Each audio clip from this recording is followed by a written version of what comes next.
Sonhadores mágicos! Tudo bem? Eu sou a Bia E eu sou a Gabi. e nós somos A Magistórica! E no vídeo de hoje vamos falar deles, os clássicos, os contos de fada, os Era Uma Vez. E depois de concluir a nossa linha do tempo, agora é a vez de falar um pouco da história por trás da história. Dessa nova fase da Magistórica, a gente vai falar um pouquinho sobre aqueles personagens que tanto amamos e as influências por trás da criação desses personagens, pessoas, fatos que inspiraram, então, esses icônicos personagens clássicos que marcam a nossa infância e a nossa vida. Mas antes de tudo, roda a vinheta.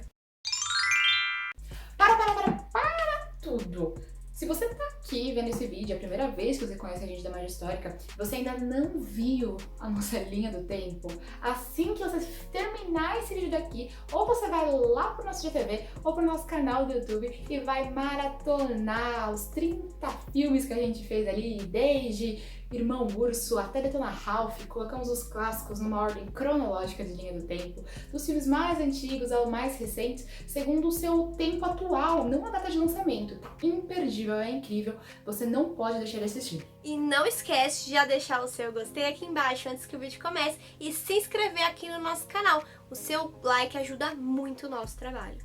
Então, bora lá. Segundo o dicionário, né, os contos, eles são histórias, geralmente ali localizadas no mesmo ambiente, no mesmo espaço de tempo, com uma única ação, uma história bem concisa e geralmente curta, né, onde tem um número de personagens até um pouco restrito para aquela trama. Mas, e aí, Bia, da onde vieram as fadas? Me explica. Exatamente. Por que os contos de fada fazem tanto sucesso ainda hoje? Qual foi a origem deles? Quando eles surgiram? O que aconteceu para eles ficarem tão famosos e guardados na história por tanto tempo?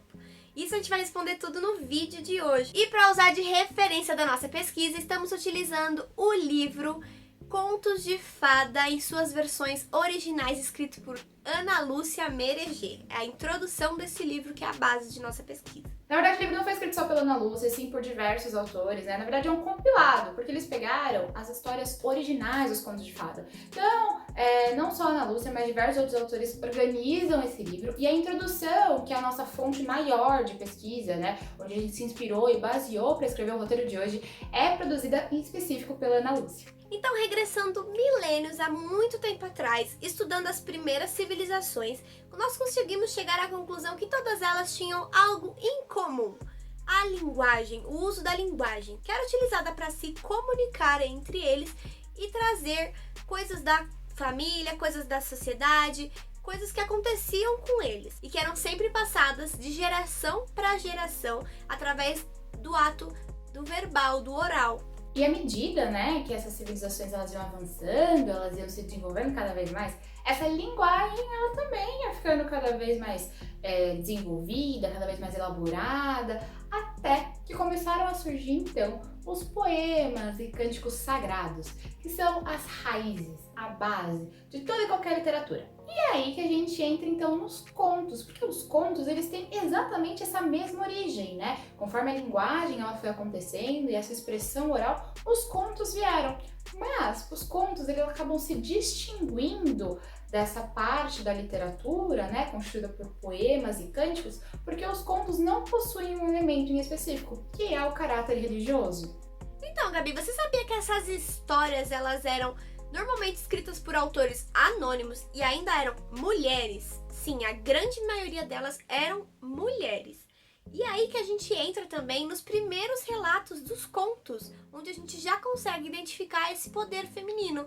Lá no século IV a.C., Platão, ele relata sobre os contos das velhas, mostrando que eram senhoras de idade que contavam para as crianças relatos da sociedade da época grega. E não só com Platão, né? Depois, ao longo do tempo, em outras mitologias, em outras literaturas, a gente também vê a presença muito forte dessas mulheres geralmente associadas a essas histórias. E, basicamente, a gente acaba deduzindo que os contos, eles são universais, né? Porque a gente vê a mesma história se repetindo em diversas culturas, em diversos países, em diversos locais do mundo.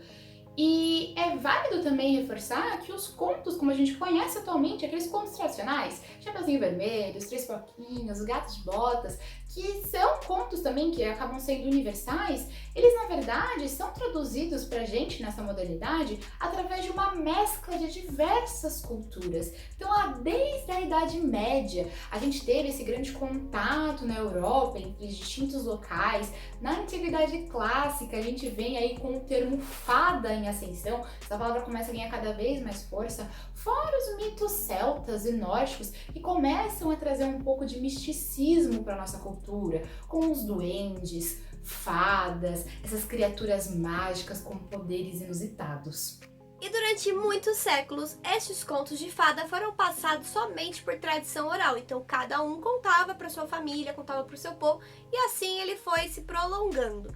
E somente em 1550, em Veneza, que Giovanni Francesco Straparola começou a escrever e catalogar esses contos, trazendo pela primeira vez o registro escrito desses clássicos. E também vale lembrar, Bianca, daquele que foi assim considerado como a pedra fundamental dos contos de fada, quase aquele Moisés da literatura dos contos.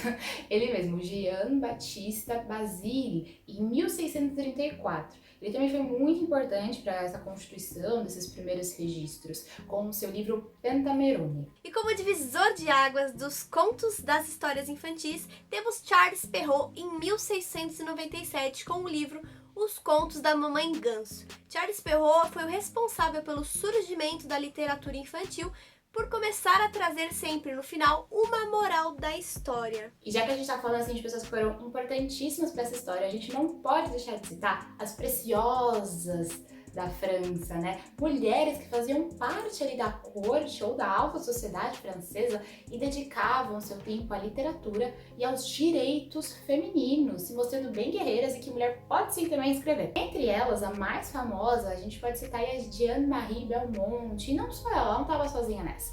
A gente também teve a Gabrielle e diversas outras autoras, né, que deram vida às histórias clássicas que a gente tanto ama, como a Bela Fera e a Rapunzel.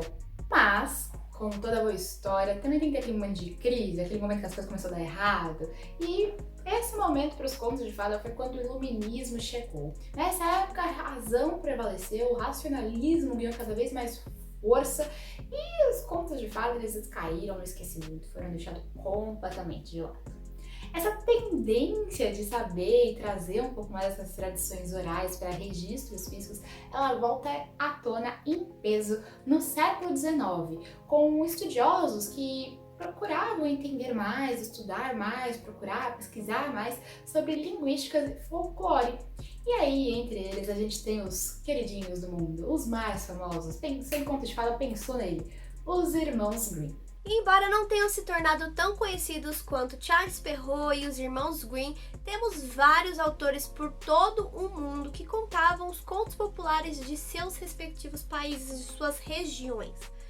E também temos um dos mais famosos dos contadores, que é o Hans Christian Andersen, que ficou muito conhecido por dar um toque de criatividade nos contos antigos e também trazer diversas histórias novas. Tendo nos acompanhado ao longo de gerações e gerações, os contos, eles acabam dialogando com as nossas memórias coletivas, com os nossos medos, anseios, nos dão força para superar, assim, diversos obstáculos.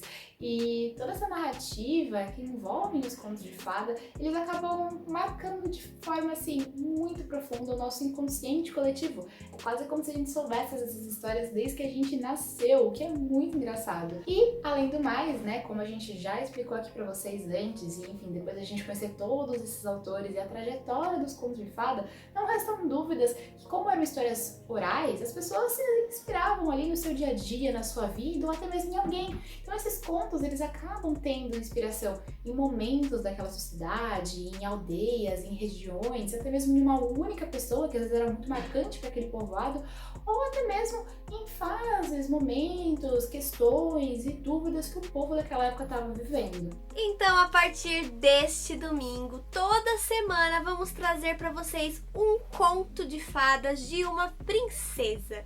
nós vamos começar o quadro Era Uma Vez na Vida Real, onde vamos falar das histórias originais, das histórias inspiradas, das pessoas, dos autores por trás de cada conto de fada das princesas da Disney. E se você não acreditou na gente quando a gente fez a linha do tempo, a gente tá aqui pra provar mais uma vez pra vocês que a história também pode ser mágica. E por hoje é isso, pessoal. O vídeo de hoje a gente conheceu um pouquinho mais sobre a origem de tudo isso que a gente vai falar a partir de agora na nossa jornada, na segunda fase da magia histórica.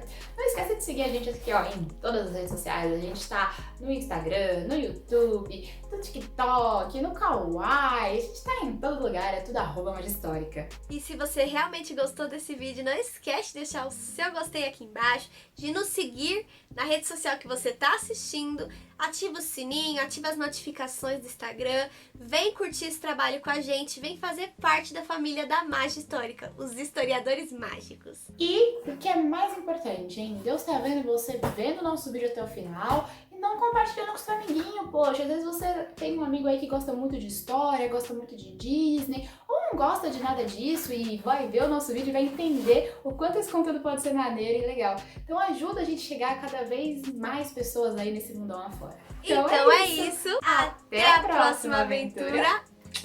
Um beijo Um beijo e tchau!